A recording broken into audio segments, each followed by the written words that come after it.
Welcome to the Empty Netters podcast. Can you believe what this has become?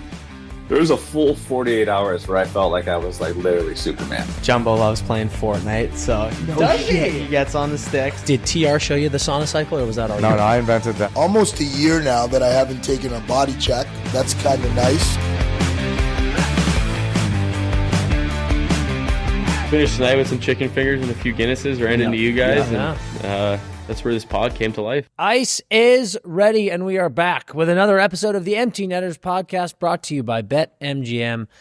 I'm your host, Dan Powers, and over here on the sticks, he's got so many people in the DMs asking if he's single, he might need to be on The Bachelor. Sean Buffini. That'll be gas. The man behind it all.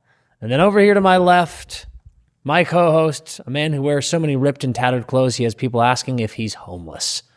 Chris Powers. The derelict campaign. I almost made a derelict joke. As always.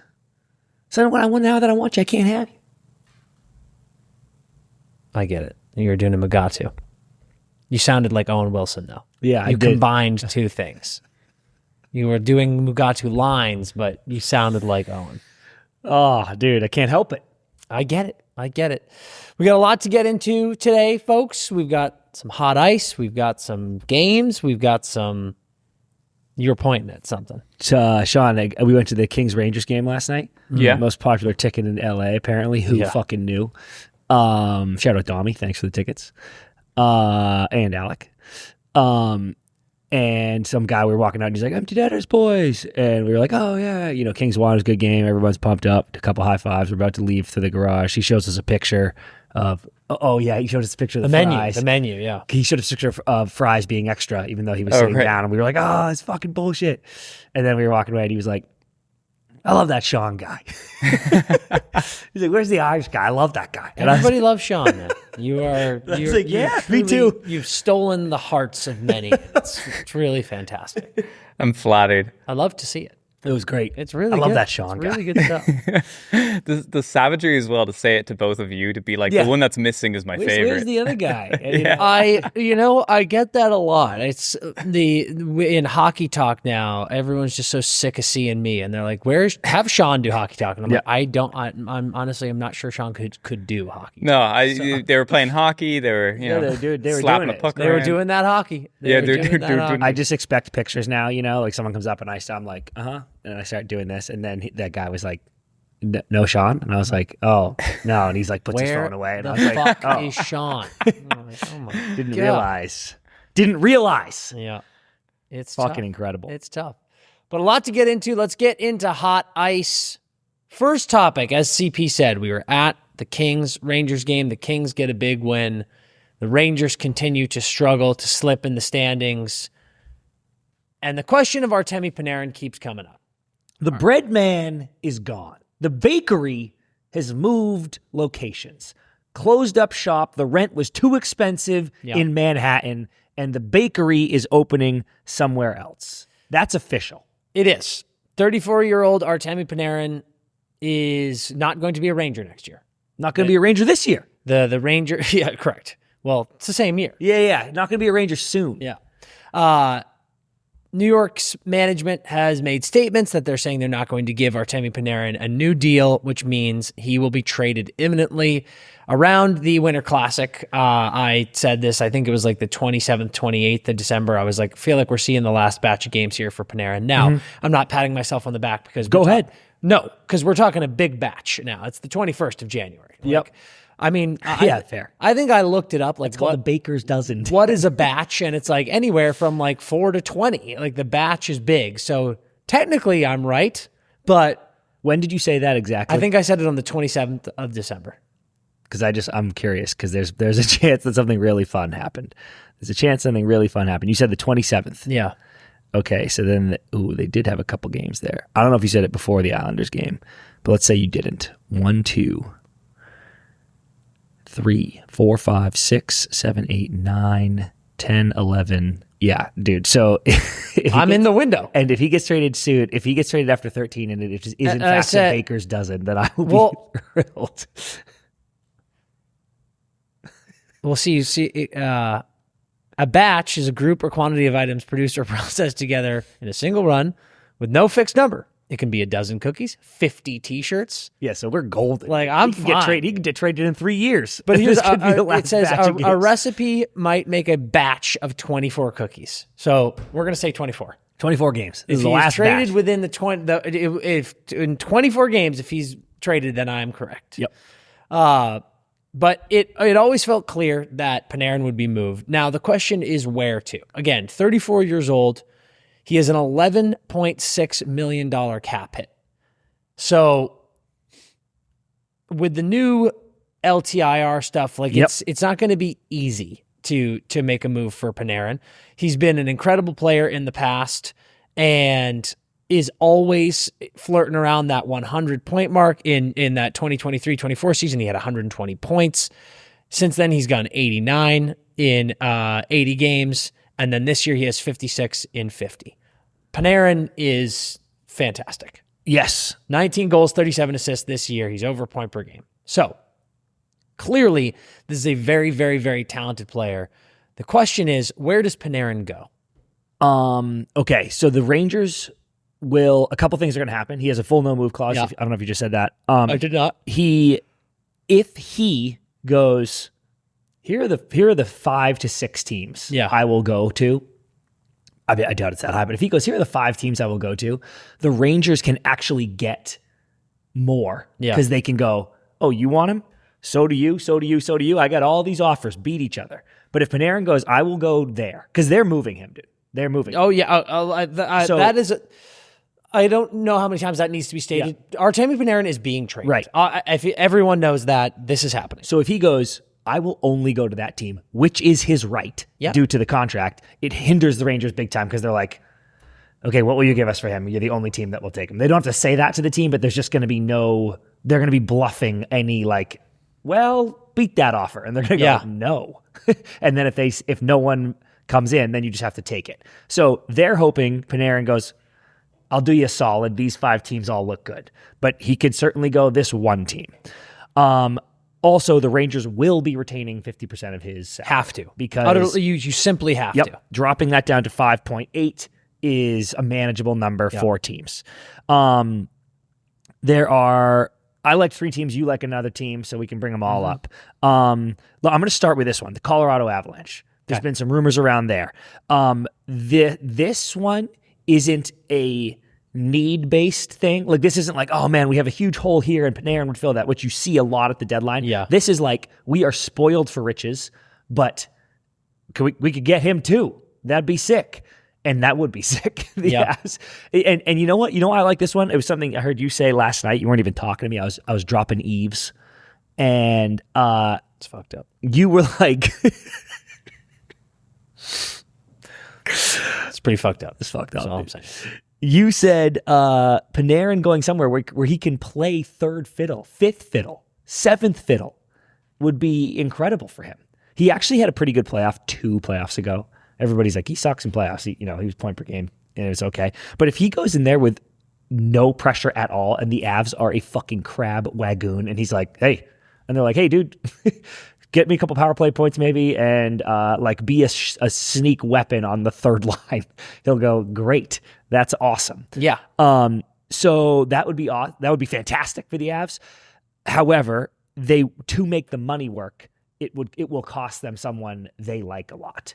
I saw Samuel Girard. I saw Ross Colton get named, and that's just a question you have to ask yourself if you're Colorado. Like, do I want to go, fuck, lost Ross, who can play wing, who can play center, who everybody loves, and also pot me 20 goals. Yeah. For Panarin, does he make the difference? Does his skill, because I'm sure Ross would tell you that Artemi Panarin is a more skillful NHL player than him, but does that skill bump make the difference between changing the culture of something that has been absolutely cooking? Like, I made the joke to you the other day, I wish the Bruins in 23 did nothing, because I know everyone's making moves, but I'm like, who cares? You have something incredible here.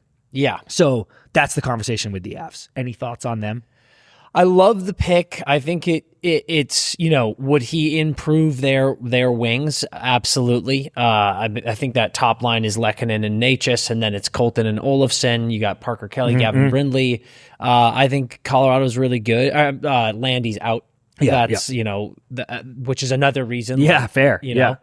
I think it makes a ton of sense. The question I keep coming back to is the return. I think Brad Marchand is a great comp here as far as you have an older vet who is still very, very good. I think Panarin is a little more skilled than Marchand. He's 2 or so years younger than Marchand was last year. Marshy got a return of a conditional second, which became a first. If they went to the Stanley Cup. They did, so there you go. I think Panarin is, wherever he goes, he's not getting an extension. Right away. Yeah. Like Panarin's going to go to UFA, and he might sign with the team he's traded to. He might not. But I do think that this is a Marchand situation where Panarin's not going anywhere. He has the no move, more of a no move than Brad did. Yep. And he is going to use it. I see. You mean not going anywhere. He's going where he wants. Yes. Yeah. Like I think he's going where he chooses, frankly. Yep. So the return is one of those things where, you're not going to see these teams that are giving up an arm and a leg because they're fighting for it, because it's really going to be like where he chooses, and the team's going to know that he's choosing them. Mm-hmm. But I think he's getting them a first-round pick for sure. This is it's Artemi Panarin. Agree. Like, this is a first-round pick, and then, to your point, like, what do the Rangers want back? I don't think the Rangers are going to ask for a right-now guy if they're smart. I think they should be building up prospects. If they're able to move Panarin, if they're able or willing or want to move guys like Zibanejad and Trocheck, they should be building for the future, in my opinion. So, I do wonder if it's a Colorado, and I know you've got to make the money work, and that's the big thing here, because what's it going to be? 5 point, something, or 5.8 if they do the 50%. Colorado doesn't have that much cap space, but they currently have $4.1 million in cap space. And a Ross Colton has a $4 million cap hit. And then if you go down, Gavin Brindley is on a rookie deal and is RFA. And there's just a lot of question marks of who you move. Yeah. Colorado's a great team. Florida is obviously a team that gets brought up all the time, but we're going to get into that. So I don't even want to bring up Florida. I keep coming back to why. I mean, I really don't get it. It feels like every team in the league needs centers. Yeah, that's the most valuable position. I know, but it's funny when you think about there are just simply more wings on a team than there are centers. Yeah. But it feels like everyone's got wings. Yeah. And every team needs centers. So I've heard a number of times that the Tampa Bay Lightning could use another center, but the Tampa Bay Lightning come up. Yeah, you like me. this one a lot. I think Tampa and Artemi Panarin makes a ton of sense. Are you? So let me bring up another team while we talk about this, because this will help my conversation. Dallas Stars have been named a lot. Yeah. Okay. So they have the number 2 power play in their league right now. Panarin is great on the power play, so that could make your power play even more lethal, which we see in playoffs can make such a difference, right? If you just and remember, like, was it the Oilers series 2 years ago when and credit to the Oilers PK, but remember when Dallas didn't score on 20 power plays or whatever, and I'm like, okay, well, you lose. You're now out of playoffs. So you add a weapon like that, that's amazing. They don't have a 2026 first, to your point, but they have a first and second in 2027. Yep. And due to the rental nature, likely, of Panarin, anyone going, well, I don't want Panarin, I want to re-sign Robo. I'm like, you still can. You make the money work for the rest of this year. Yep. You bring in Panarin, and then he goes, thank you so much. And you go, no problem. Yes. Re-sign Robo. Everyone's happy. Bob's your fucking uncle. Yeah. The Stars and the Avs, we have long said, are like the 2 best teams in the league. And you go, why would they need Panarin? I'm like, because they're going to play. They're trying to beat each other. They're trying to maximize their chances to beat each other. Is there a chance that Tampa's just humming along in the East? And I don't. Who are you scared of if you're Tampa? Other than Florida getting sick again. Yes. Who are you scared of if you're Tampa? No one in the Atlantic. And then the no offense, but the Canes. I'm like, the Canes. I think the Canes are. I mean, I don't think, and I feel like Tampa fans would like to puff out their chest as is their right.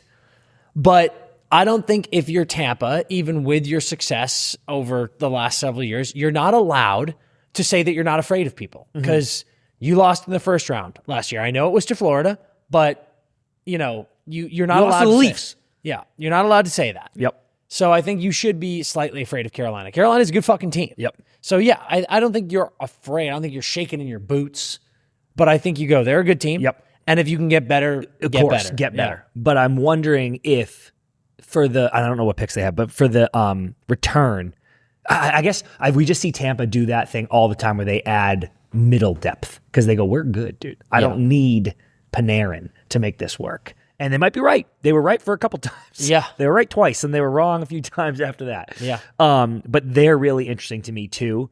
Okay, so then let's go to the Panthers. Okay. The Panthers power play blows, which is crazy, but it's not good. 22nd in the league. Panarin would be a big help there. They don't have a first-round pick in each of the next two drafts. Yeah. So that's tricky. To me, I think that rules them out. And it rules out. New York can't afford to be like, we'll take a first-round pick 3 years from now. Yeah, I'm like, excuse That's me? crazy. Yep. And it rules out, because like you said at the top, the new rules are the salary cap continues into playoffs. For all the people that were kind of confused by LTIR, that's what was happening. You could put someone in LTIR, sign someone during the regular season with that money, that freed up money, then playoffs start and the cap turns off. So then you just get to reactivate that guy and you're now that guy's contract over the cap. Yeah. This year, no dice. So right now, Barkov on LTIR, they have room to sign Panarin. Boom, bring him over. But then when playoffs come around, you can't bring Barkov back. So if you're like, Barkov's trending to play, then you can't sign Panarin. If Barkov is done for this year, you can. You could. And I personally think he's done. I think it's fucking insane. We're both Boston Celtics fans. We're not huge basketball guys, but we're Boston Celtics fans, and we're kind of dealing with the same thing with Jason Tatum, who tore his Achilles, and everybody's being like, Celtics are second in the East. Like, let's get Tatum back. And I'm just like, I don't know if people can play this quickly after an Achilles injury. The Achilles injury is such an interesting one because we have seen such a jump in the technology of that surgery and how quickly people can come back. But there's a difference between being recovered from said surgery and being ready to play in the playoffs. That's what's even crazier. I'm like, you're going to bring him back in playoffs? Yeah. If there's a mutant who could do it, Alexander Barkov is one of them, but I'm not super sure. Was his ACL? Did he ACL and I believe so. And Tatum was Achilles? I think it was more. Oh, yeah, no. Barkov is ACL. ACL, I think it was like ACL and MCL. Oh, yeah, I think it was a ton of ligaments. But that actually, well, it's twofold. It makes you feel, Achilles is worse, so it makes me feel a little bit better. But also in hockey, Achilles, you're just in the boot at least. Yeah. So I'm like, nah, well, whatever. But ACL and fucking Stanley Cup playoffs feels insane. So, those are some teams being floated. Those are some teams I'd be interested in if I was the bread man. Where do you... I got a rogue one for you. Okay, hit me with the rogue one first. I got a rogue one for you. The Anaheim Ducks. Dude, New York West. Can you imagine? Yeah, that would be so sick. When I think about teams that have picks and prospects, teams that is New York West, and a team that I think is pretty solid down the middle with Leo Carlson, who we'll get to, Mason McTavish, and Mikael Granlund. Plenty of And then you go, oh, whoa, you add Artemi Panarin, and you go, hey, you remember Chris Kreider and Jacob Trouba and Ryan Frank Strome Vatrano? and Frank Vatrano? Okay, so... It seems like the obvious one that's staring us in the face, but I'm like, guys, that's, the Ducks are back into third in the Pacific. They're a playoff team.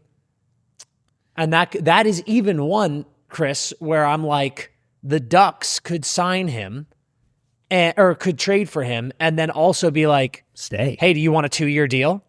Dude, the Ducks, I'm looking at the lines, are so stacked. It's insane. I I'm agree. literally looking at the lines being like, where does he play? And I'm not saying they wouldn't find a spot for him. They, of course, would. But it's actually nuts how loaded they are. And I now love this. Because their pick's not even going to be that good. Do they have their first round pick? Yes. Yeah, like trade your pick.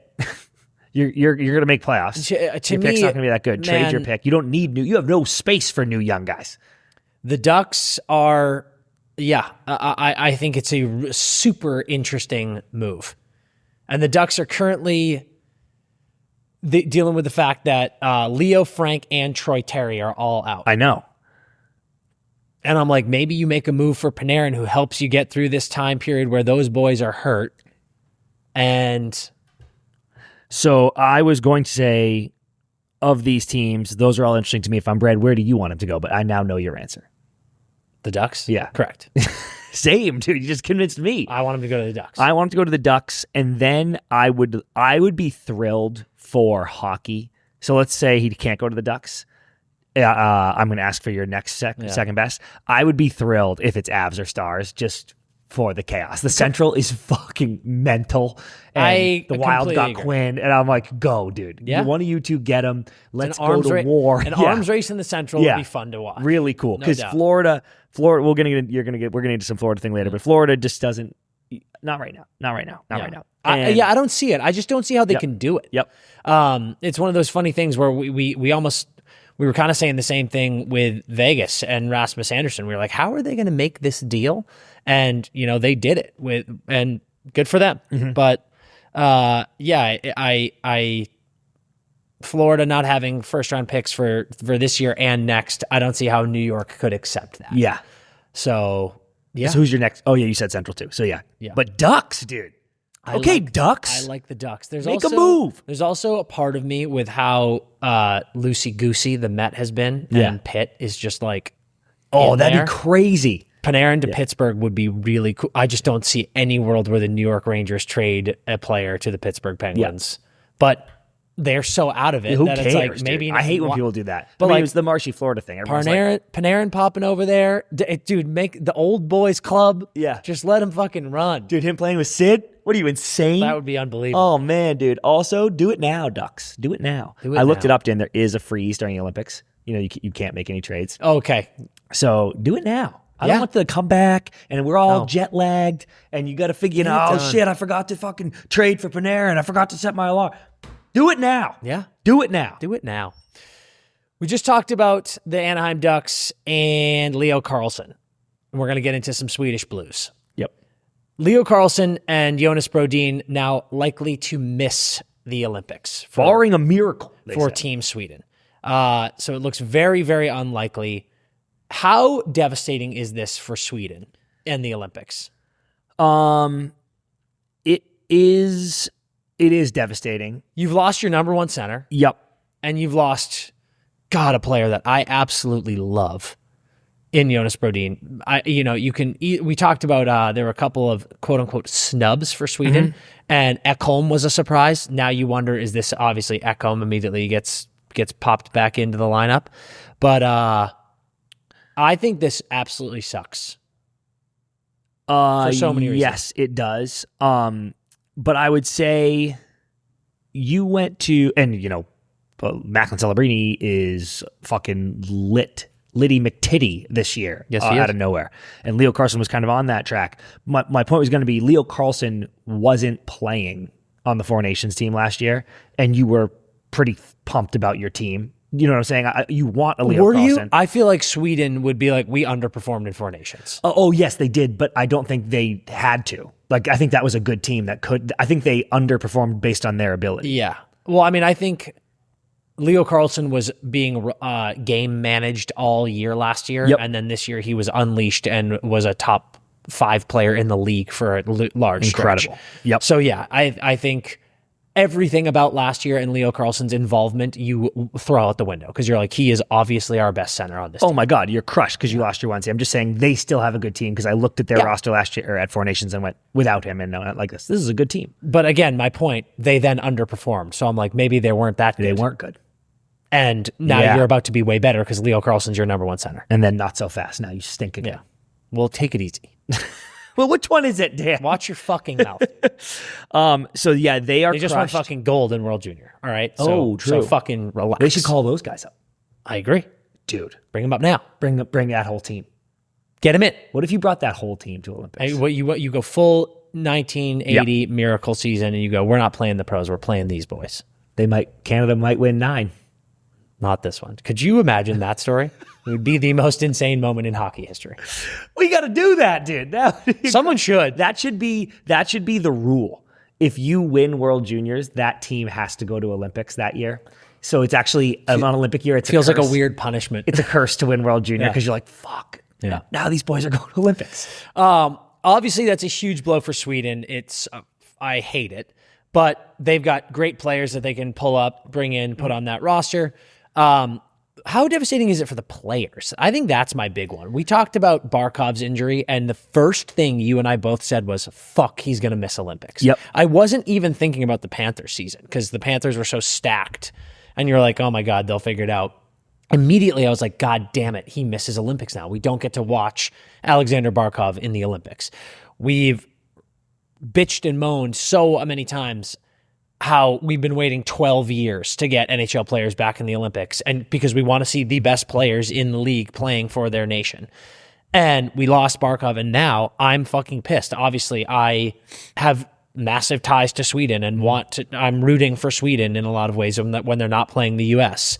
And to not be able to see Leo Carlsson in this Olympics, I'm like, fuck that I have to wait 4 years to see him play. Yep. And for Jonas, this is probably his last one. No, dude, that one sucks worse for me. And it's like, it's so crushing, man. I hate it. 32, yeah. It's one of those where you're like, God, we should do this more often. I know. Because it really sucks. And makes you kind of appreciate how special that it actually is. Because with what I hope happens with more foreign nations and more international stuff, this will feel less, we never get to see these guys. Yeah.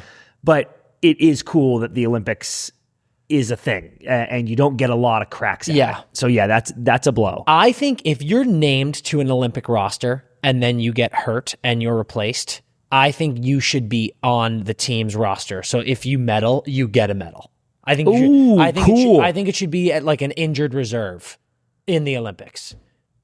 That's really cool. I like that a lot. And let's make that a rule. You don't even have to travel, because I was just thinking, I was like, they should still get to go. They're on the team. And you, if you got named to the team in the first place, and then you get hurt, you should be put on IR for the Olympic team. And in that, they go that you cannot play. Like, you've been put on IR, but you are on this roster. Mm-hmm. So you're gonna get a medal if we medal. You're a part of this team. You're gonna be on the group chat. Yep. And you can go if you want. But if you're rehabbing, you're like, I'd rather stay home and rehab. Get your medal. That's fine. Yep. But I think that they should be on the team. So you think Ekholm's going in? I would guess. And then forward? I can't off the top of my head. The big snubs that came out right away were William Eklund, who's having a great run, and Mojo, but they're both wings. Yeah. So I don't know. But then Mikael Backlund plays center. It's gotta be Backlund, probably. For the position, maybe, but I don't know. I can't remember if they have how you got to name an extra forward. I can't remember if they have another center on the roster, in which case I would go Mojo. Mojo's playing so well. Get him in, dude, especially because I'm But that's what I was saying. Like, those are great fucking players. Like, they're that's what I mean. So obviously Sweden's devastated. So here's my other take, Dan. There are 2 devastations and 2 elations. Team Sweden, devastated. The 2 players, devastated. Ducks fans, Wild fans, elated. If I'm them, if I'm a Ducks fan, I could not be happier that Leo Carlsson isn't limping to the Olympics with a knock, just trying to be like, I can play. I was going to say, he's so young that I'm kind of like, matter, dude. He's fine. Don't matter. It would be, but just don't matter, dude. Yeah. Stay Get home. Healthy. Get rest. Yeah. What a break this is about to be for you. Yeah, 2 weeks off. We are trying NHL to make playoffs. Minnesota Wild, you are in the arms race battle of your lives. The Wild are definitely, because Brodin's had injury troubles in the past. Dude, stay at home. Yeah. Kick the shoes off. I'm telling you, it sucks for the players, but if I was a fan of either of those teams, I'd be like, yes. Yeah. So good. So true. So good. One quick hitter Olympic thing that just was announced. Seth Jones, after the Olympic rosters were named, then plays in the Winter Classic against the Rangers, and people were talking about the Adam Fox snubbing, and that was hilarious. And then they injure Seth Jones. They took him out. They took him out. They took him out. Took him out of the cruise missile strike. So Seth Jones is now out, and Jackson Lacombe has been named in. Not to pat myself on the back, and you were obviously swirling around this too, but when we picked our rosters, I picked him. He was named. I picked him over Seth, and obviously I was wrong. They took Seth, but it was cool to see presumably how close he was, right? Like, I think when you don't make it, because there's so much talent in that defensive pool for the U.S. When he doesn't make it, you think, well, he was probably a few guys away, a few guys out. And with this decision, it feels more like, no, he was in the convo big time down the stretch. And I think I love the pick. I love the pick because there's guys that do, and we don't have to have this whole conversation again, but there are guys that are quick puck moving guys, and there are bigger body guys that can control a game and fucking eat minutes, which is what he's been doing in Anaheim all year. We talked to Kreider. He said people don't understand how good this kid is. I am pumped. I am pumped about this. Me too. I mean, we don't need to go into it deep. I absolutely love Jackson Lacombe. I've been saying this for years. I know you have too, like you just said. But I mean, dude, 6 goals, 25 assists, 31 points in 49 games as a defenseman. And I mean, like that is, this is one of those things where I feel like a lot of people go, how do you not take Lane Hudson? Lane Hudson has 52 fucking points in 50 games. And I'm like, I get it.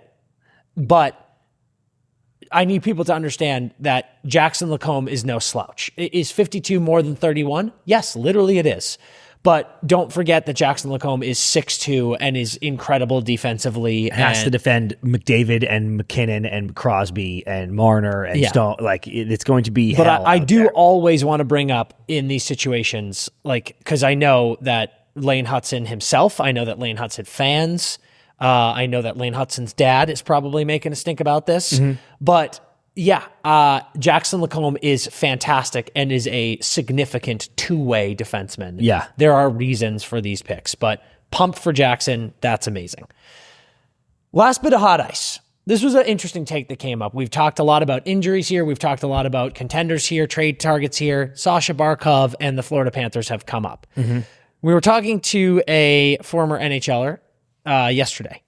Not going to say who, because we're going to talk to him, see if he wants this take of his out there. Yep. But he made a great point about the Florida Panthers. I've been saying for months now, we both said at the beginning of the year, all the Panthers need to do is manage. Yeah, all they need to do this season is manage. Don't get too far out of the race.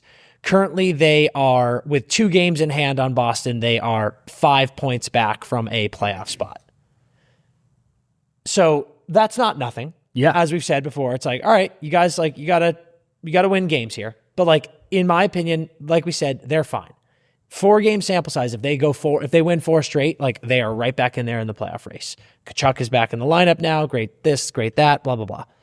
This former NHLer said to us yesterday, if Alexander Barkov is out, like, if they are talking to team doctors, if they're talking to him, which I believe, and they're like, you are not playing this year.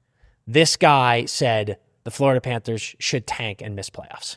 Because without Barkov, they can't win the cup. They can make a run, they can get a couple rounds, whatever, but it'll be too much to win the cup without that caliber player. Yeah. I think... And let's keep going.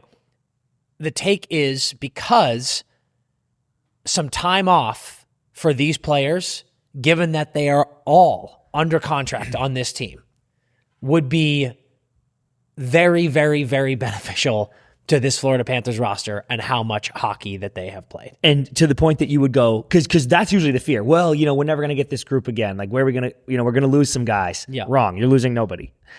And the point would be literally the second the regular season ends and they are out, hammer the future next year for the Panthers to win the cup. Yeah. Because it's the same team and that couldn't win the cup, but they'll just be rested and back and ready and pissed. that they got robbed of a three-peat because of injuries. Yes. I love the take. I personally believe Barkov is not coming back.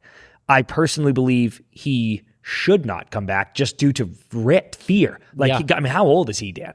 Barkov's only 30.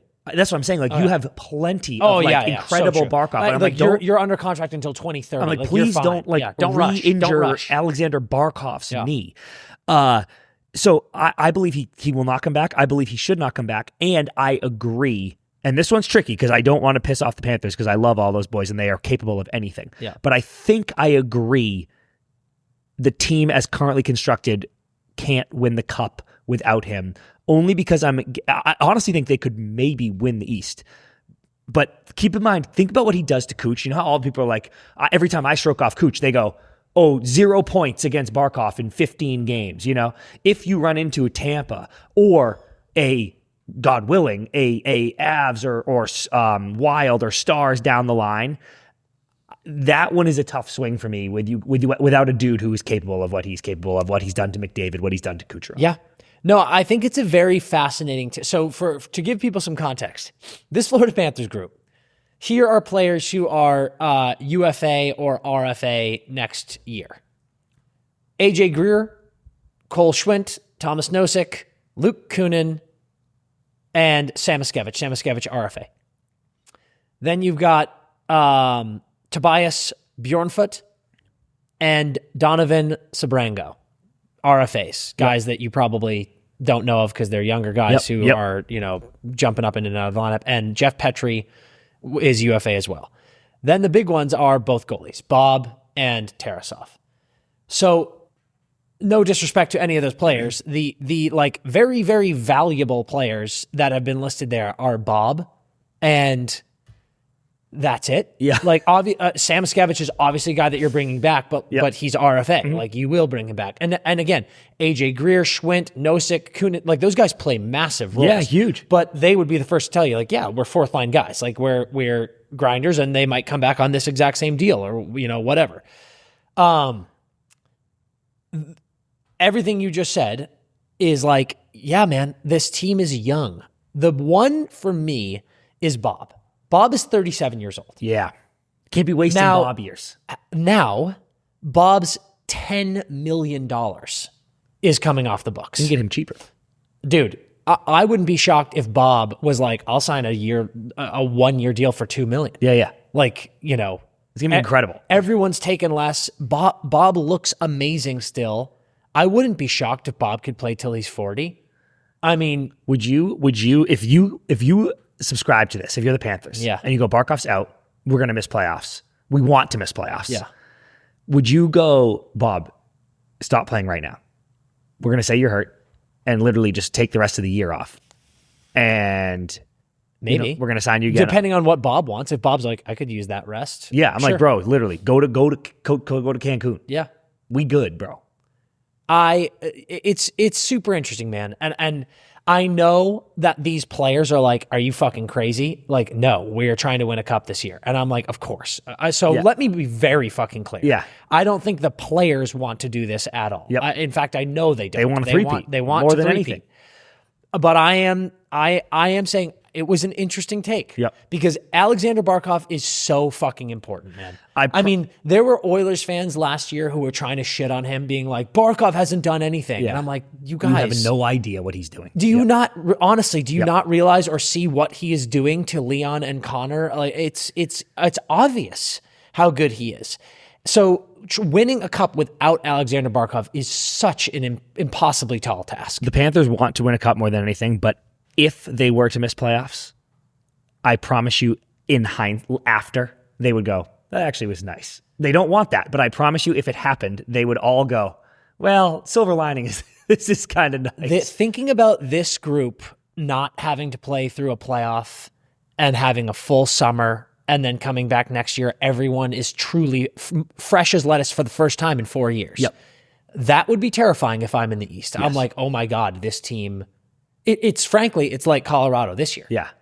That's what it would feel like. They might win 80 games. So it's very, very interesting. So Just something to think about. Insane. Let's take an ad break and we'll come back. The NHL season is cooking. We're almost at Olympics. There's hockey coming out my ears, and I need you to get involved with some of this action because BetMGM has the Hat Trick Jackpot. It is my favorite promotion that they run. It gives you your chance to win your share of 10 G's in bonus bets. What you do is you log into your BetMGM account and you place an anytime goal scorer wager. If that player scores, ka-ching, you just won your bet, and that is amazing. If that player scores 3 goals or more, if that player gets himself a hattie, you win your share of 10 G's in bonus bets. That is not a typo, ladies and gentlemen. Your share of 10 G's in bonus bets if they get a hattie. And if you haven't joined the BetMGM family yet, get in here. Come on, hang out. The water's warm. All you got to do is use promo code NETTERS. That's NETTERS when you sign up. And then you can enjoy up to $1,500 in a new player offer on your first wager. So sign up, use the promo code, make your first wager an anytime goal scorer. You can get up to $1,500. You can win your bet. You can get your share of 10 G's in bonus bets. If he scores a hattie, a million good things happen for you.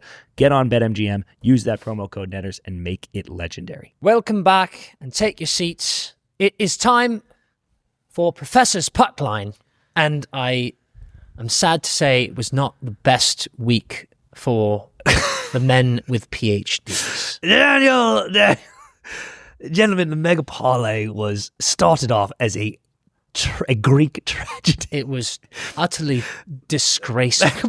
Mega parlay, Terrible. 13-game recap. Sabres, no. Flyers, no. Isles, no. Mammoth, yes. Habs, yes. Devils, no, Professor Feeney. Turns out they were not due. It was a bold That prediction. was the one that I audibly reacted to and was like, what the fuck are you doing, Sean? No, what Professor are Feeney. you doing? They were not right. Professor Feeney was a bit out of his mind on that one. A bit out of his mind. Pens, no. Caps, no. Jets, no. Jesus Christ. Delicious finish. Then, Bruins, yes. Oilers, yes. Knights, yes. Ducklings, yes. 6-7. Gentlemen, 6-7. I swear, every time there are 13 games, we go 6-7. It's uncanny. I think it's only the second time we 6-7, gentlemen. I think this is only the second time we've been under 500. That's possibly true. Which is good. Yes. But yes. not great. And it's actually, I said this the other day, it makes me wonder why we don't just bet $20 on every game. No, Smee, no. We would be in the black. We'd be up $80, not living on a beach. That's true. We are trying to live on a beach. Life on the line, parlay, recap. We said, get your act together. You bamboozled us. I bamboozled us, but really, did I bamboozle us, or did the Islanders bamboozle me by losing to the fucking Flames? Jesus fucking Christ. It was not great. Oilers, yes. Isles, no. Habs, yes. Canes, yes. Who, of course, beat the Devils. Professor Feeney, of course, beat the Devils. 3-1. We were right there, though. We were. I feel quite nicely about the incoming life on the line. Parlay. And what I also feel quite nicely about is the Friday fade.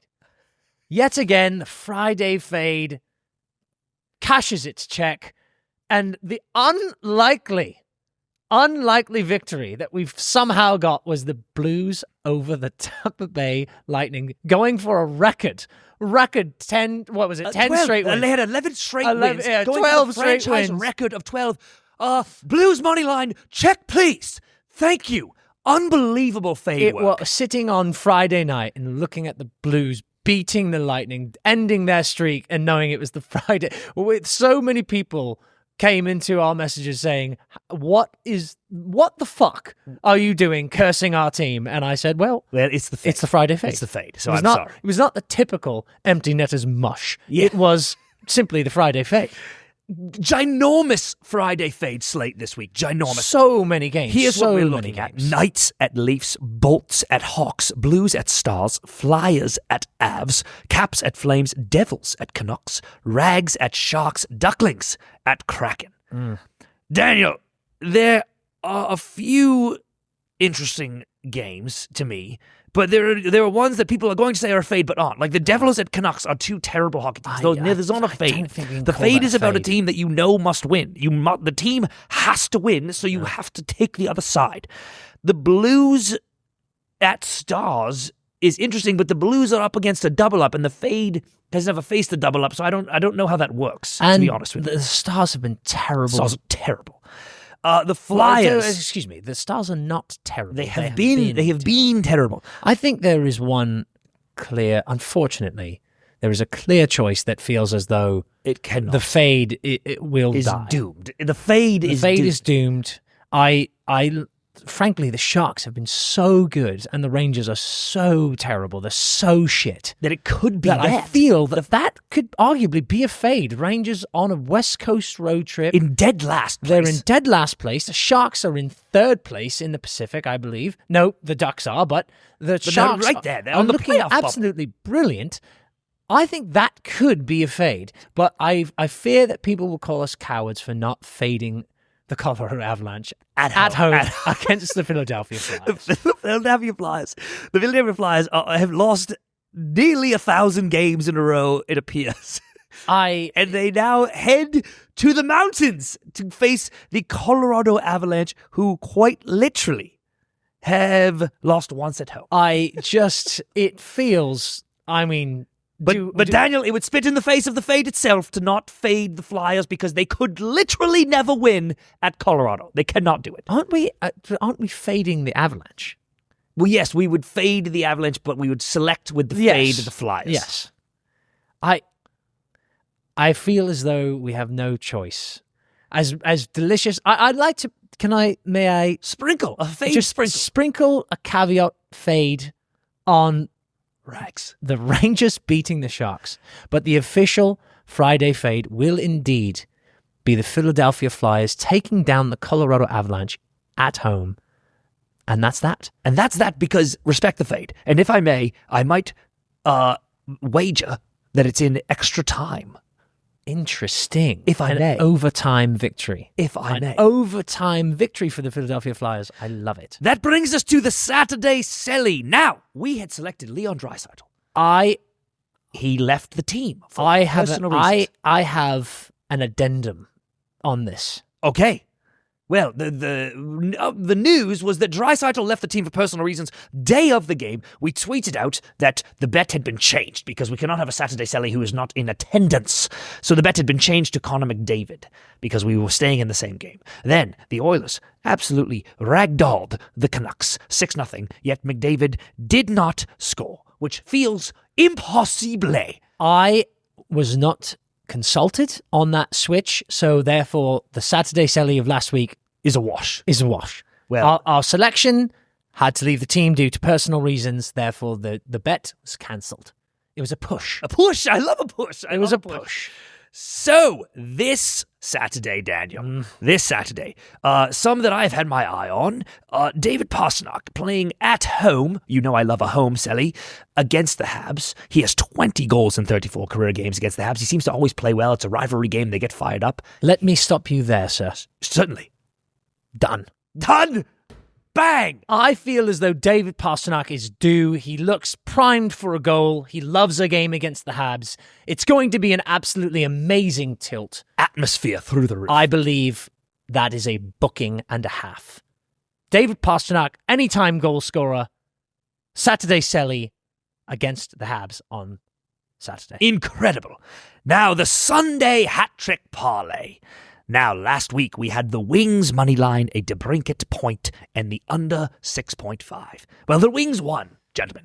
DeBrincat had a goal and an assist. The game winner, in fact. Absolutely sharp. The Wings did win 4-3. What does 4 plus 3 equal, Professor Feeney?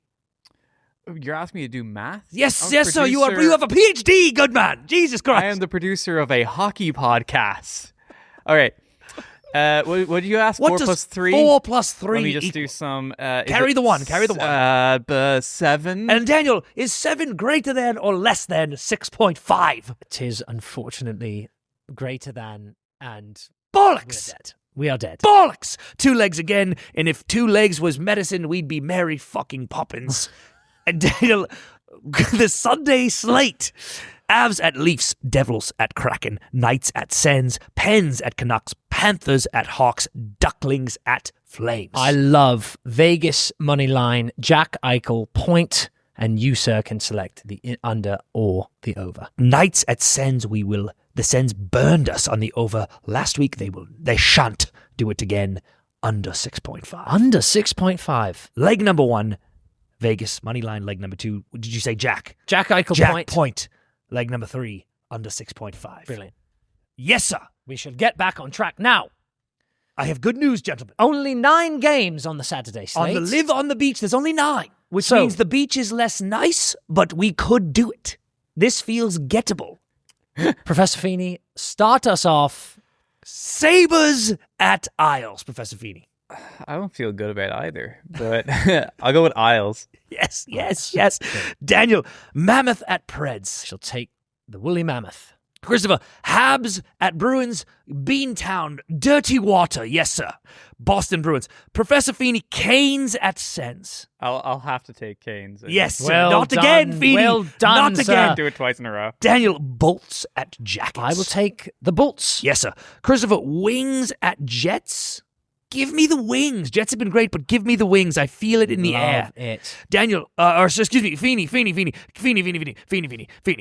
Kings at Blues. I'll take Kings. Yes.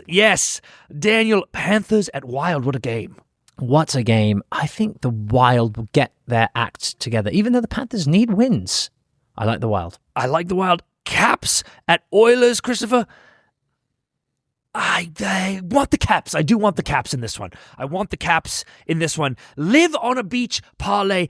Isles, Mammoth. I feel terrible about that. I don't like the way that went at all. Listen to this. I feel better about this than I did last week. Okay, all right. Isles, Good. Isles, Mammoth, Bruins, Canes, Bolts, Wings, Kings, Wild, Caps. Take the opposite of everything. That's what Daniel's saying. No, Take the opposite. that's not what I'm saying, but I don't feel good. All right, life on the line parlay. Christopher, take us away. Alternate or just go? Just go. Just go. What did we do last time? We alternated. Oh, I think we should do that again. Okay, but I shall go first. Yeah. Because you went first last time, I shall go first this time. Leg number 1 of the Life on the Line parlay. Here we go, Christopher. The Tampa point streak has given them a jolt. Cooch can score and he can pass. Surely Columbus will be struck by a bolt, like they've got a rod coming out of their ass. Tampa money line, leg 1. Oh, fucking hell. Next game. Long-time foes, and as the saying goes, you should never bet with emotion. With the Habs and Bees, you can guarantee bad blood runs as deep as the ocean. With young studs in net and the stage all set, a matchup we look forward to the most. Lane will get his cookies, but call your bookie, because the win will go to the hosts. Boston, money line. And throw in a pasta goal. Oh, leg 3. I'm leg 3. Yes, sir. Leg 3. You're up, Leg you fucking 3. twat. Leg number 3. The Mammoth are ready for wild card war, and lately they've been enjoying good fortune. They've already beaten the Preds once before, but one's not enough for a Mormon. The Mammoth money line in the third leg. Fucking cheer. Fucking One's Christ. not enough for a Mormon. Awful. Terrible. Our fourth leg. Sorry. The Canes are running away, and the East, they say, has never been more up for grabs. But the team in the capital is very flappable, and lately have been looking quite drab. They've been taking their lumps, and the Sens need a bump. But in this one, the result seems quite clear. Bussy's the best goalie alive. Sens can never survive. To the home fans, make sure you've got a beer. Canes money line. Canes, Bruins, Mammoth, Bolts.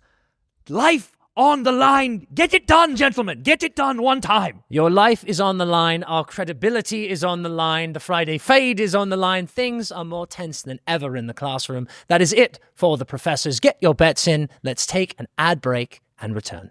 Time to talk about Lucy, the official partner of Almost Friday and Empty Netters, the best pouch in the game, giving you always tobacco-free, amazing nicotine, crafted by scientists to give you the best experience you could ever want.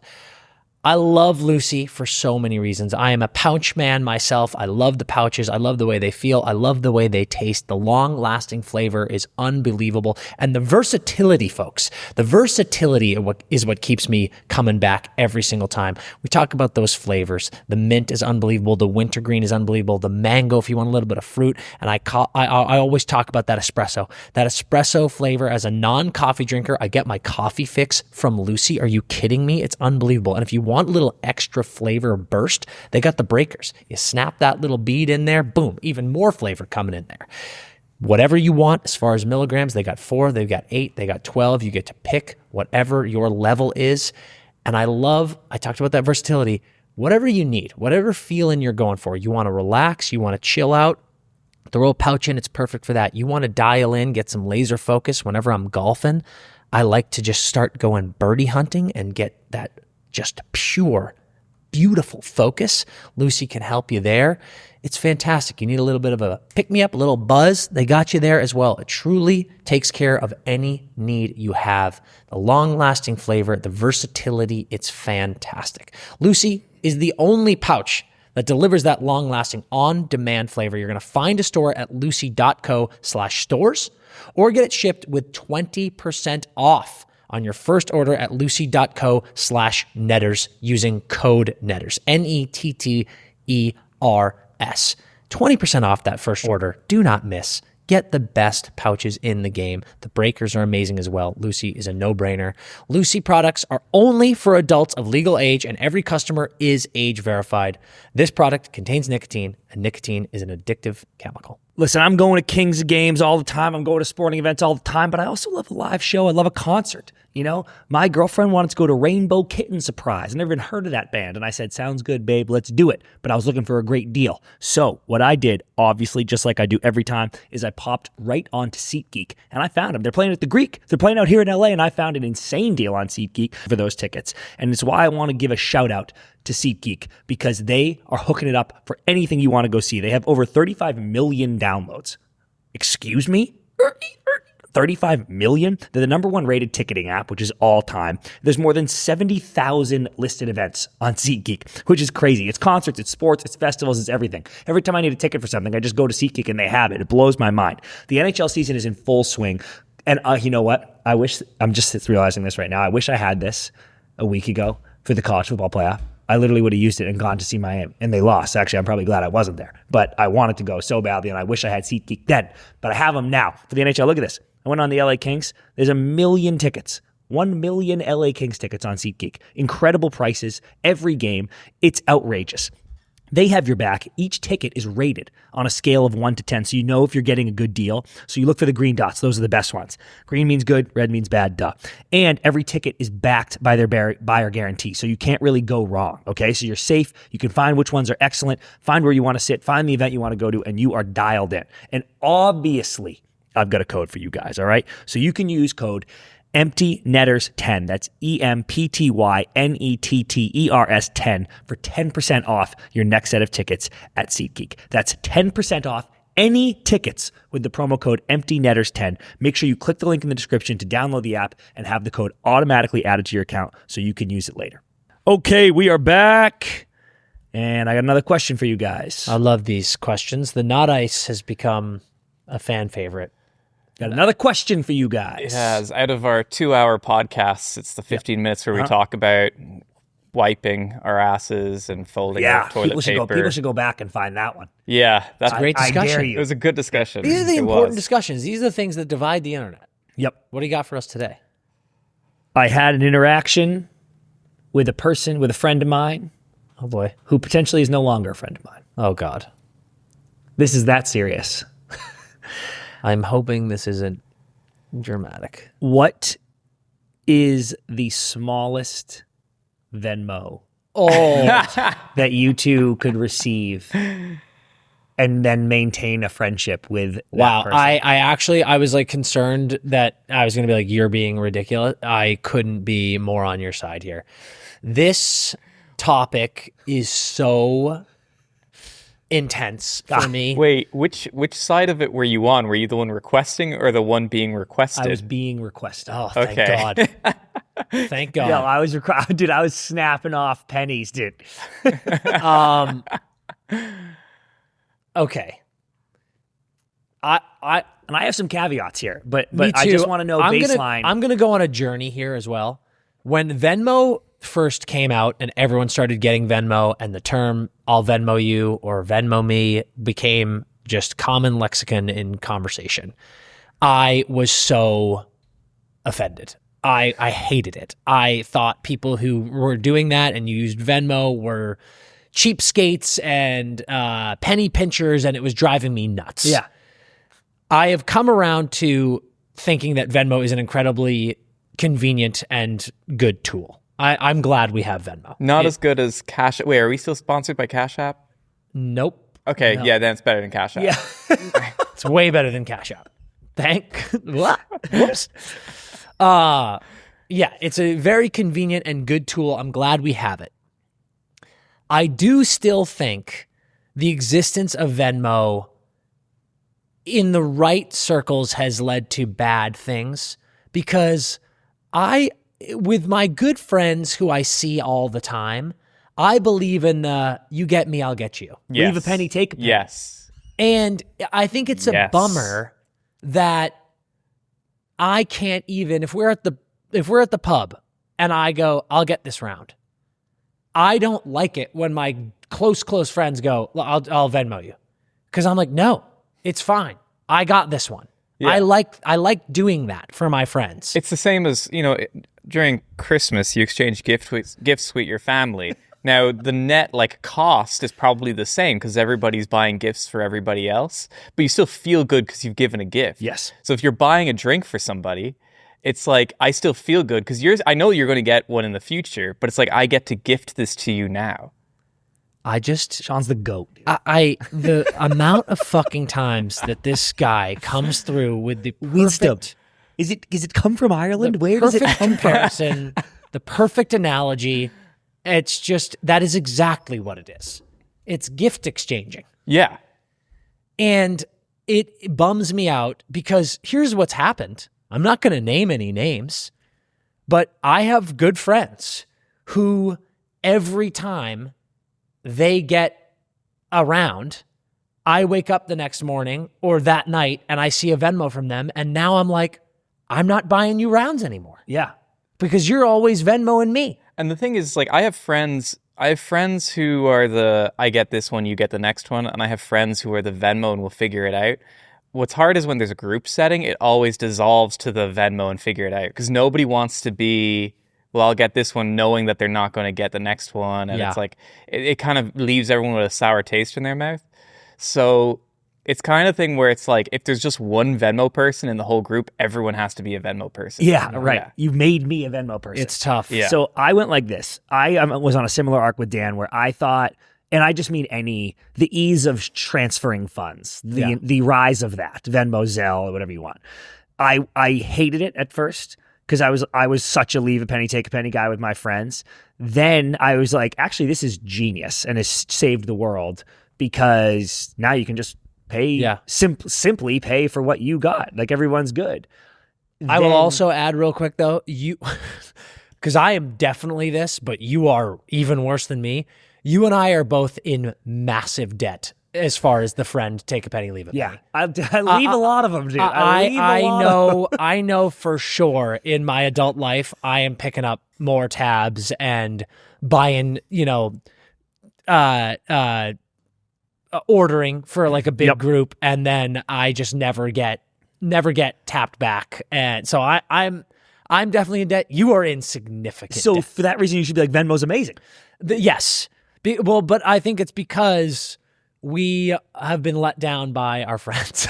Well, I'm not sure how much of that psychologically is like True, because I have a conspiracy theory because I know a lot of people who feel the same way. I don't know anyone who's like, yeah, I benefit a lot from this system. Yeah, I'm a mooch. So I don't know if you just feel like when you lose $10, does it feel more? Do you feel that more than when you gain $10? And so everyone is in a stasis where they're like, it's like the poker thing, right? Like you remember every bad beat you've ever had. Yeah. You remember any pots you take down. Yeah, I know every single bad comment anyone has ever left on any of our videos.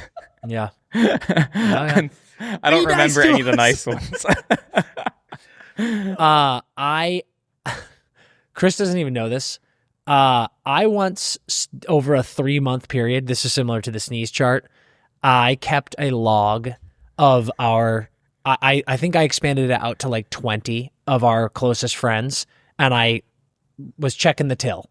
No wonder people want to be a Venmo person with you. Yeah. No.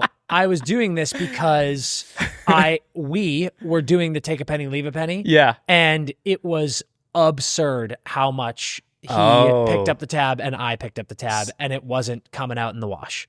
It was like, At what point do you again, have I have never shared this information, and I did not share it with the group because it would have done nothing good. Yeah. But I had a suspicion. I had that thought that you just said. I was like, am I just clocking the times where I feel like, oh, guys, I invited everyone over to the house and we had a barbecue, and I went to the grocery store and spent $500 on food and drink, and no one paid me. Yeah. And then next weekend, no one hosted a barbecue at their place. I was like, am I just thinking about that too much, or is that happening? So I clocked it over 3 months, and I was like, no, it's happening. At what level, how much money does somebody need to owe you before you're like, I'm not doing this anymore? Yes. Good literally, question. Okay. Before I'm not doing it anymore, if you owe me $250, I'm probably not picking up your tab. Wow. I'm not picking up your tab. You could owe me $50,000 and I would still not say anything. Oh yeah, agree. I would never say anything. I would be like, well, but you'll stop offering about like, I'm not it's I mean, I'm not gonna not invite you over to the barbecue, but I'm probably not when I go up to the bar and I'm going, John, beer, Chris, beer. Yeah. If I look at Dave, boom, who owes me $250, which I wouldn't know that I'm not that fucking petty.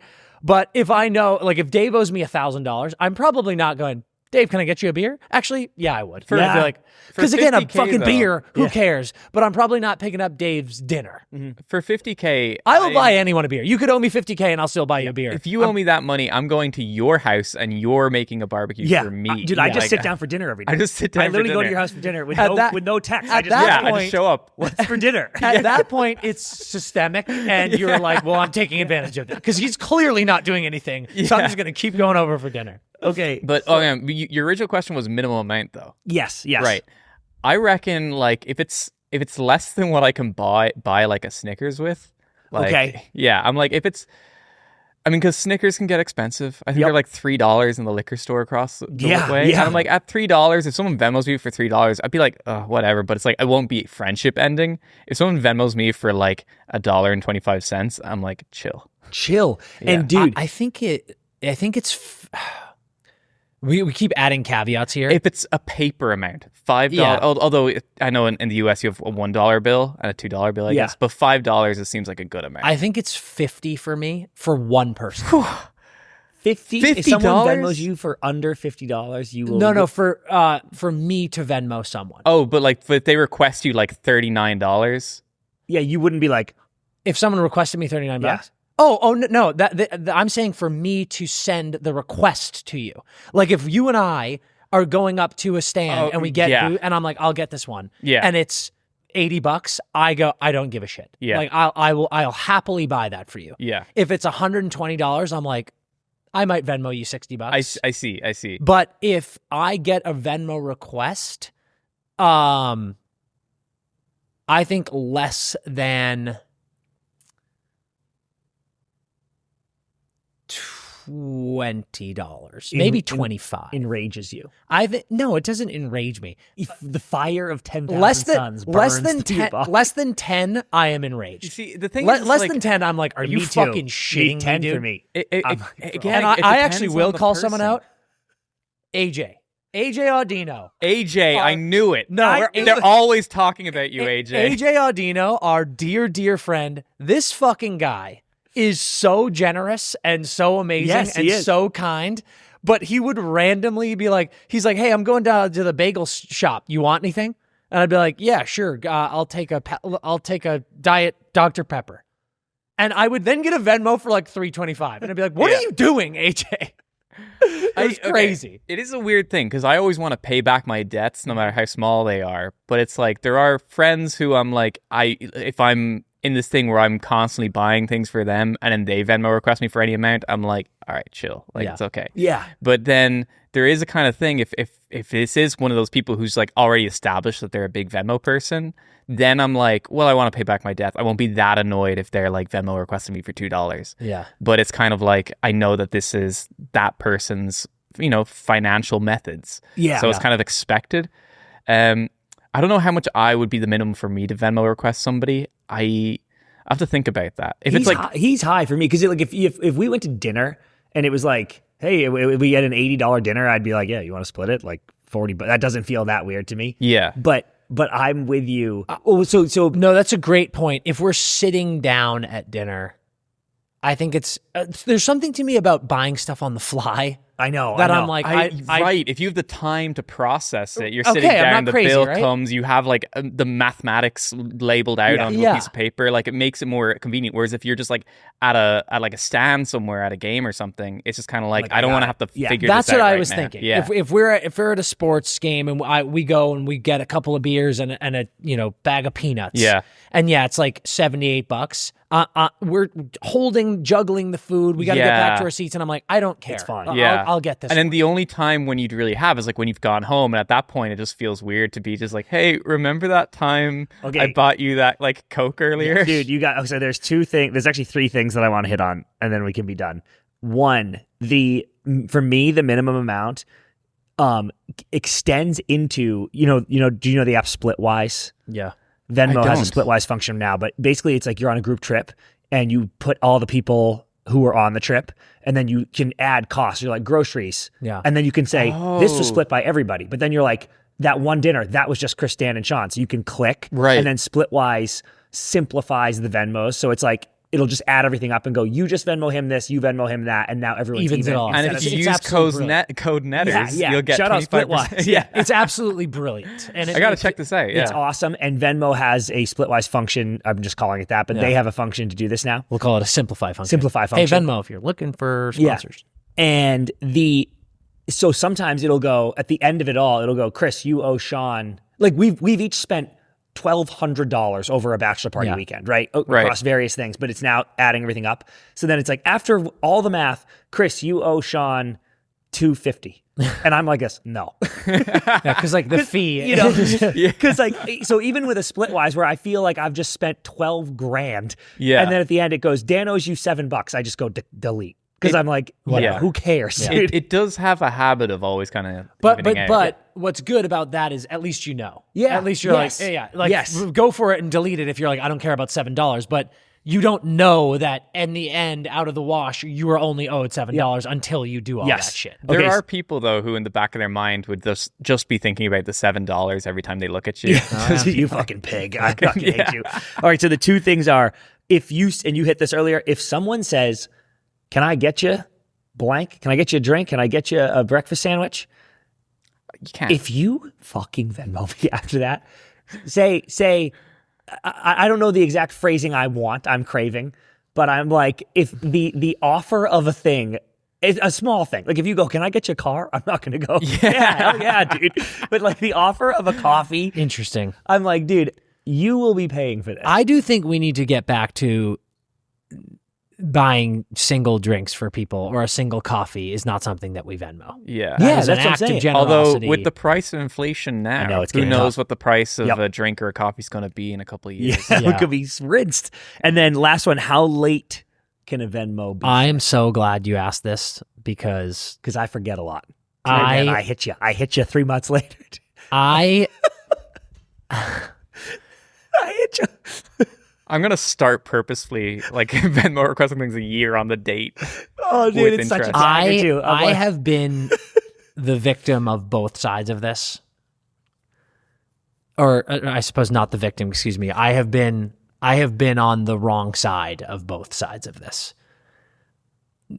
So I went golfing with a friend recently at his country club, and it was amazing. I had a great time. We had a dinner at the club after, and I paid for nothing while I was there. And I left going, I wonder what the situation was there. Now, in my mind, I was like, I'm going to get a Venmo for dinner. There's no way dinner is free. Yeah. But at some country clubs, guests golf for free. Like, if you were a member, you're like, you can bring a guest for free, or, you can bring a guest up to so many times for free a year, blah, blah, blah. Others have greens fees. When you get to the halfway houses and like the snack stands and stuff, sometimes those are free. Sometimes they're not. So we're drinking on the course. We're doing this, we're doing that. And I'm like, I don't know if a tab is being kept. I don't know if there is a greens fee. I don't know what's going on. But zero discussion was had about said cost. So I was like, okay. That's interesting. 2 weeks go by, and said friend was like, hey, you want to come golfing again? And I was like, fuck yeah. So I went golfing again. The same thing happened. We didn't do dinner this time, but I was like, what is happening? And I want to be clear, I should have been like, is this, what? Yeah. Is this just free? like what do I owe you for that? And let them, About 3 weeks after that, so like end of the month, we'll call it, I got a Venmo for like $800. And I was like, okay, that there was probably $200 to $250 worth of greens fees, and then all of those drinks and snacks were all clearly on a tab. And I was like, that is totally fine with me, and I can't wait to come golfing with you again, and I will pay all that money. But I didn't know. So I was like, I imagine that Venmo came in so late because he was doing it's like the end of the month. He gets his bill from the course, and he was like looking at, okay, this is when Dan came, blah, blah, blah. That was a little late for my liking without any conversation. If there had been like hey, by the way, I'm putting all this stuff on a tab at the end of the month, I'll tally it up and send you a Venmo, I'd be like, oh, got it. But if it's going to be that late, I think you got to give people a warning. So the other side, I don't even know if I want to say this on the show, but I won't say the event. There was an event had earlier, or in the end of summer, here in LA with all of our friends. And at the end of it, I picked up the tab and it was like fucking $3,500. And I was like, we got a Venmo. Yeah, we gotta. Yeah. And I was not the only person in charge of said event. And in talking to the other person, I was like, we gotta send these Venmos. And we just didn't. And it's been fucking 4 months. And I'm like, I can't send those Venmos now. It's done, dude. So like, I'm just eating that bill because I feel so embarrassed to be like, do you guys remember back in October when we did said thing? Can you all give me like $50? And it was so collectively, are you at $3,500? Yeah. But Dude, it was I'd be sending those. That's my opinion has changed. I'd be nickel and diming there is no statute of limitations. That is crazy. But it's my fault. I've waited too long. I can't do it. How much are you guys getting paid? I can't afford to be missing out on nothing, dude. This is a disaster. I'm in financial ruin because of this. You remember when I was out of the office for a few days? I had to sell a kidney. Because I was like, fucking Jesus Christ. So yeah, I do think you waited too long.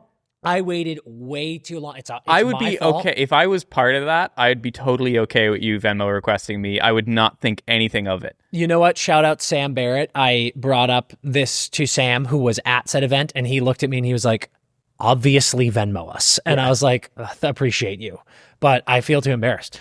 I fucked up." My boy Party, he's friends with Dan too. My boy Party and he will just Venmo me every now and then for like an Uber he takes. Like he's like in San Francisco having a night out on Saturday, and he'll Uber home, and it's like $17, and he'll Venmo me $17.81 for my Uber home, and I just go pay. And I do it back to him. Like I will just send him fucking it's really funny rogue Venmos. And he's like, pay. Okay, sounds good. High recommend. That's a good friendship. For friends. That's a great friendship. It's so good. Venmo, I mean, listen, it's a great tool. Mm-hmm. but you got it. There's etiquette. Be careful. There's Venmo There is etiquette. I do like the idea of like if your check, if you don't just get a receipt, if you get a check, if you get a bill at your table that's in a little tray, then Venmo's completely on the table regardless of the price, unless it's like $1. I like it. But if you're like standing up and doing something, similar to fries. It's similar to fries. Similar to fries. Standing up, we're good, dude. Yeah. Sitting down, Venmo, fine. Yeah, I'm down with this rule. Boom. Yeah. I love it. CP, do you have a game for us? I have a game for us. Okay. This game is called What's the Connection? I love this game. It's everybody's favorite game. I ask you 10 trivia questions. 9 of them have answers, and the 10th question is what connects those 9 answers. One time, all the answers were the names of famous movie and TV dogs. One time, it was all comic book heroes. Dan, are you ready? I sure am. Question number 1. If you ask who is the best number blank in NHL history, there is a common answer. But it's tricky because another legend from the same franchise wore this number as well, but he gave it up to the former for his retirement ceremony. What number is it? Okay. The give up number? Yep. Okay. I'm going to say 7. Ray Bork, Phil Esposito, Sean. And I cannot say the answer. Of course. Yeah. I cannot say the answers because it'll give it away. Number 2. Question number 2. I'm doing an impression. Soft hands. You don't shoot the puck to your teammates. You sail it to them. You don't stop the pass. You accept it. Cradle it. Concentration, not strength. Gordon Bombay was teaching his players using what during this scene? We're going to say an egg. Question number 3. There are several ways you can get a delay of game penalty in the NHL. I feel like I already know the connection. One of them is shooting the puck over the glass from your defensive zone. Another is if any player other than the goalie uses their what to make the puck unplayable. I'm going to say hand, but it might be glove. Question number 4. 5 of these have played in NHL history. 3 from Sweden, 1 from Canada, and 1 from the US. Easily the most successful is one of the 3 from Sweden. It was like they had telepathy. Oh. Twins, Basil. Question number 5. In the 2020-21 shortened NHL season, the divisions were changed due to COVID restrictions. There was East, West, Central, and what, which featured all the Canadian teams. Shit. That'll come to me. We'll come back to it. Put that blank down. Yeah. Question number 6. During TV timeouts, NHL teams have an ice crew that zip around the rink while the players go to their benches. Despite their name, it's not ice they are getting rid of. What is it? Oh, snow. Question number 7. This player had a penalty shot with 19 seconds left of the 2012 Winter Classic to tie the game at 3-3 against the Rangers as a member of the Flyers, but Hank saved it. This was a very popular Flyers player, but he was also a very popular Sabres player before that. He is now a current GM. What was the first name that people called him by? Damn. I think I don't remember this one. You'll get it. Question. Will I, Put that though? blank, though. Yeah, okay. Question number Flyers 8. Shootout player in the Winter Classic. We were at Buffalo Wild Wings together in Newington watching this game. Were we really? Yeah. And he's a coach now? Current GM. Oh, he's a GM. Well, I don't want to say yet. I'll give you that hint later, though.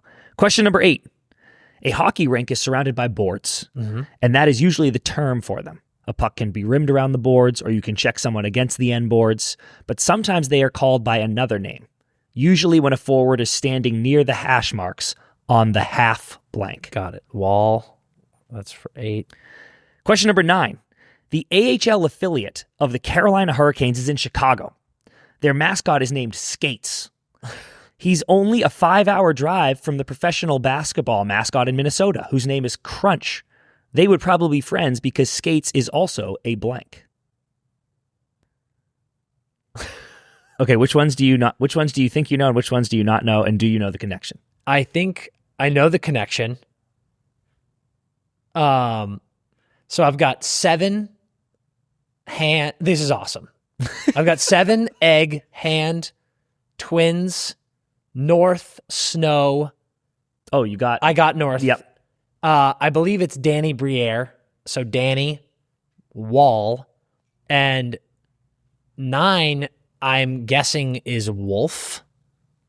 And the connection is Game of Thrones. That is correct, Dan. Is Wolf correct? Yes, it is. Okay, that was a full-on guess. I don't know either of those. The Chicago Wolves, the AHL affiliate. There you go.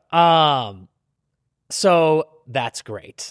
The Twins is a crazy clue. Yeah. Like, that's deep Thrones knowledge. Deep. Well, there was some easy. There was going to be even egg. Like, yep. I feel like if you are unfamiliar with Duncan the Egg. Yep. And you haven't watched A Night of the Seven Kingdoms yet, that would be a good one too. I shouldn't have put those two first. To be honest, I actually thought after 7 and egg, it might have been Harry Potter. Because Harry wears 7 in Quidditch, and 7 is the most magical number, and egg is the dragon egg. In the dragon egg. Yep, correct. But then that's just great. Great clues. Excellent job, Dan. Wow. Fantastic stuff. Fantastic episode. Oh, yeah. Great stuff from everybody. Sean, you're incredible as always. Thank you. We've got awesome interviews coming for you next week. Fun stuff. NHL players hopping on the show. We've got Olympics coming down the pipe, so be ready for tons of coverage of that. Let's have a great weekend. Let's hit all these bets. Let's enjoy ourselves, and while we do it, skate hard.